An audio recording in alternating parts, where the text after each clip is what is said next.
Blandina. Uma, tawag ka na kay Virgiline Oo, tawagan ko lang si Virgiline. Gusto ko lang naman kamustahin kung kamusta si Nena. Concern ka kunyari kay Nena. Anong ginagawa mo? Napapanggap kang buntis. Siya ka naman. Gusto ko lang naman maramdaman kung paano ba mabuntis. Tagal-tagal ni Peter umuwi. Baka malaman ni Peter na hindi ako nagbubuntis. Siya ka naman. Gusto ko talagang yung pakiramdam ng pagiging buntis. Gusto ko maging isang ina. Dami mong alam. Lagi ka dito sa loob ng bahay. Lalabas lang ako, ma. Pasensya na, ma. Oo, tama yan. Basta-bas ka.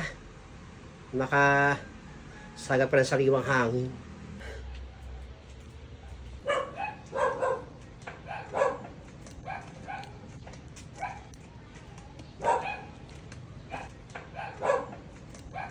Blandina, ikaw pala Virgil. Himala na padaan ka rito. Biglang laki ng tiyan mo, ha? Oo, malapit na akong manak. Biglang laki nga yung tiyan ko, eh. Itong mga nakaraang buwan. Maliit lang yung tiyan ko. Itong nagkakain ako ng marami. Biglang lumobo itong tiyan ko. Malapit na rin ako mga anak. Sumisipa-sipa na nga yung anak ko.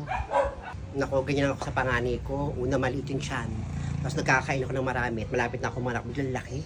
Oo nga pala. Matapatawag ka. Bakit mo pala kinakamusta si Nena? Himala, concern ka sa kanya. Wala, concern lang ako. Siyempre, pareho kaming babae.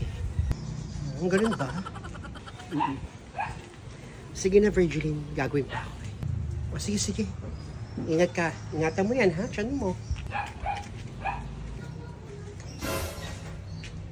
Parang may kakaiba kay Blandina. Parang wala namang manas sa kanya. Nabuntis ako, medyo manas yung binti ko, eh. Nanaba ako. Eh, parang kakaiba yung pagbubuntis niya.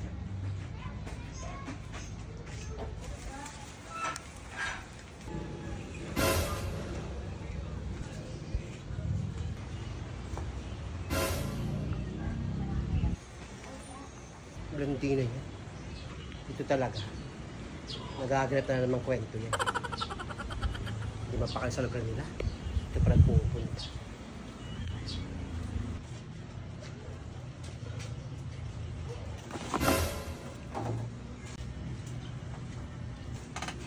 Blandina yun. Dito talaga naglalakad.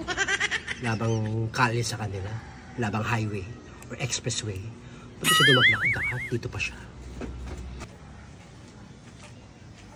Blandina, anong ginagawa mo? Playtime? Laro-laro? Alam kong hindi ka nagdadalang tao, kaya tigilan mo yan. Pasensya ka na, kamunin kung ginagawa ko to. Sana, huwag mo ikwento sa iba. Ayokong iwan ako ni Peter. Itong batang to siya. Mapapanatili sa tabi ko si Peter. Kay Peter. Ayokong mawala si Peter sa akin, kamunin. Parang awa mo na. Bahala ka. Pero alam kong may binabala kang masama sa kambal ni Nena. Ano? Wala akong binabalak sa anak ni Nena, sa mga anak niya. Wala akong binabalak. Tumigil ka, ramdam ko meron kang balak. Kaya kung ako sa'yo, huwag mo nang ituloy ang balak mong masama sa mga kambal ni Nena. Tigilan mo na yan.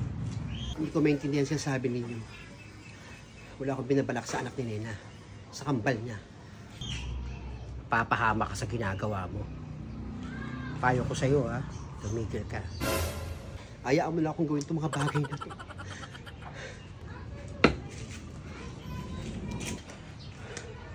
Hindi siya matanda yun. Ano kayang gagawin ko? Alam niya na nakukunin ko yung dalawang bata.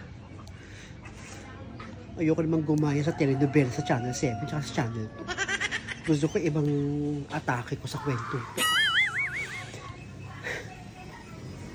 Wish na matanda yun. Nag-isip pa ako. Dapat rin ako nagpakita, eh.